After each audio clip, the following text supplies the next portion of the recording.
My name is Phyllis White Eyes DeCory. Actually, it's Dorothy Phyllis White Eyes DeCory. I never ever used my first name, or I didn't even know it was my first name, you know. I never found out it was a first name until I was about 12 years old. So consequently, it's kind of foreign to me still. And I was born in Pine Ridge, January 7th, 1932, 6:10 p.m. to John White Eyes and Helena Brown. I joined three brothers and one sister, and was going to have another three brothers and another sister, so that there were 9 of us in my family. I graduated from Holy Rosary Mission in 1950. I married Richard Joseph Cordier very soon afterward, and about 2 years later we went to California on relocation. It didn't work out for me out there, so I brought my children home. And actually I didn't have a home, you know, to bring them to, but I came home, and because South Dakota was my birthplace. And I looked for a job in Pine Ridge to begin with in Holy Rosary, but I couldn't find one, nor could I find a place to live. So I came on to St. Francis and found a job at St. Francis Mission for 35 cents an hour. And they found me a place to live. So we started out here. I put my children in school because of the Jesuits and Franciscans who taught there. And because Jesuits and Franciscans taught me at Holy Rosary Mission, and I got an excellent education from the Holy Rosary. So my interest became, in education became very early. And my counseling my children and urging my children to not just graduate from high school, you know, that college was more important, that college would be their ticket to jobs and whatever the kind of life to lead. So after working for St. Francis Mission for 7 years and starting off at 35 cents an hour, I hired out to direct a program. Was called Lakota Educational Talent Search. I directed that program for 20 years. And I guess that was the beginning of my interest in education, because of it placed students out of high school and helped them with their financial aid, and you know, kind of directed their future in the educational field. And so that was kind of the beginning of I guess the interest in me to become a member of the board of directors for the College Center. I was the only woman on that board, and there were several men. Principal person who was a member of that board was Stanley Redbird, and then Bill Menard, Leo Cordier, Isidore Whitehat, or his brother Justin. One of those two was a member of the board, and but Isidore was always at the meetings. Every meeting we had, Isidore was there, so I guess he was a member.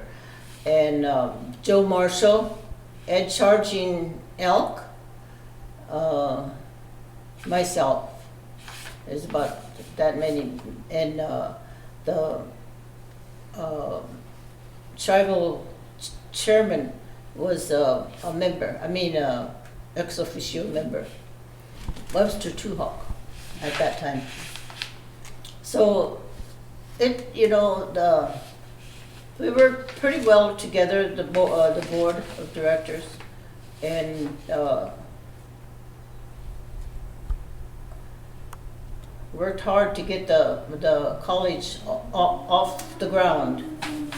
The board of directors was organized by Father Gill. Father Gill was the founding person.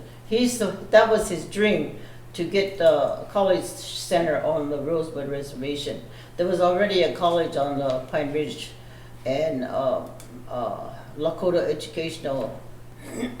Father Gill was the founding person. He's the one that had the idea of putting the college together and selecting the members for the board, and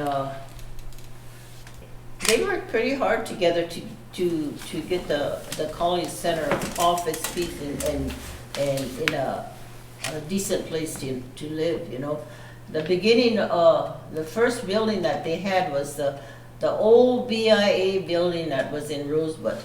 It has been torn down since, but it was filled with bats and mice and everything you wanted, and that's where we had to work, But we did it, and the college center was accredited by 3 colleges in the beginning. We had got our accreditation from I think Notre Dame was one of them.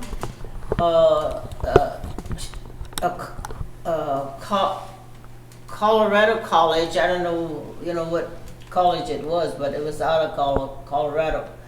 And another one, I can't remember where it came from, but the accreditation came from those 3 colleges. That's we operated under their auspices, and they decided that it wasn't doing as well as it ought to. The products, I guess, the graduates, and it wasn't as successful as they thought it would be. So they were going to pull out, and we had this huge meeting with both the boards, Ogallala College and Sinte. And we met on the campus grounds, the old boarding school campus grounds in one of the buildings. I don't know which one, but it was a pretty large facility that housed the board. And so it was quite a few people, both boards were there, and the discussion was, the point of the meeting was, will we continue supporting Sinte Gleska with our accreditation, or will we put a pull out, And that was the decision. They actually wanted to pull out.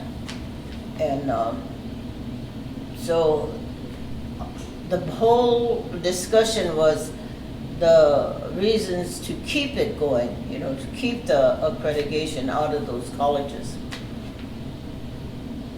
And so I went to the board meeting. I always went to the board meeting, so I was always there to know what was going on. So all the men got up and made their piece. This is the reason why we should keep it. This is the reason why. And I was the last person to ask for the floor. And so Webster Tuhawk, says, well, we'll let this woman have her say.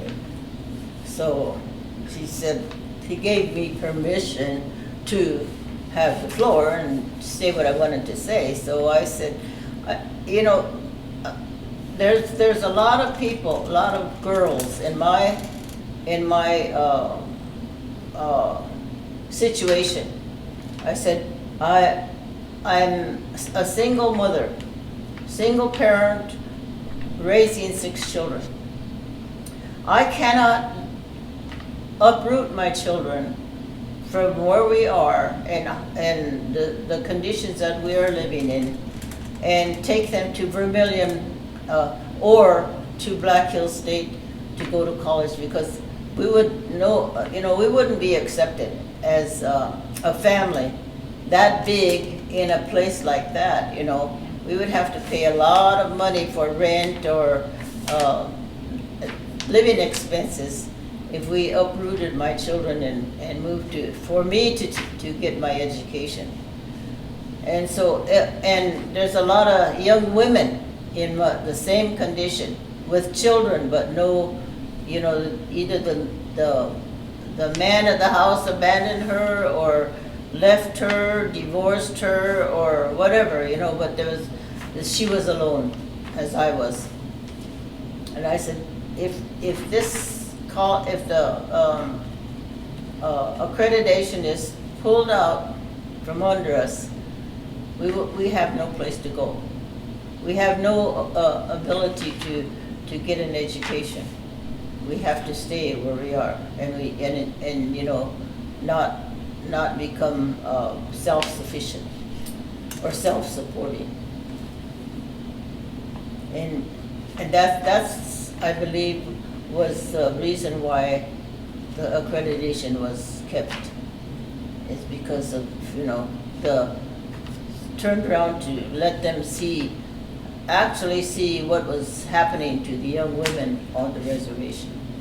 I was glad to be able to contribute to the success of the College Center. And I worked pretty hard in the beginning, on my term as a member of the board. I think what's happening right today is pretty successful. I think they're pretty successful I know my program was, because a lot of the kids that came through my program went to college and graduated and became outstanding. And one in particular was Phil Baird. He went through my program. A lot of the young people went through my program right out after high school and before they went to college. So a lot of my people were successful, as Sinte students were successful. Yes. Okay. So then, is there anything else you'd like to share, or any closing comments? No, I think the very most important thing that I wanted to share was the fact that my statement to the three colleges, the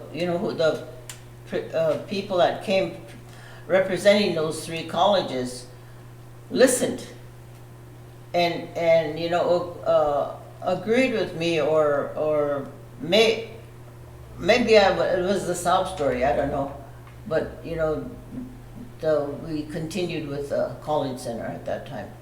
That was way back in the early years of the College Center. Okay.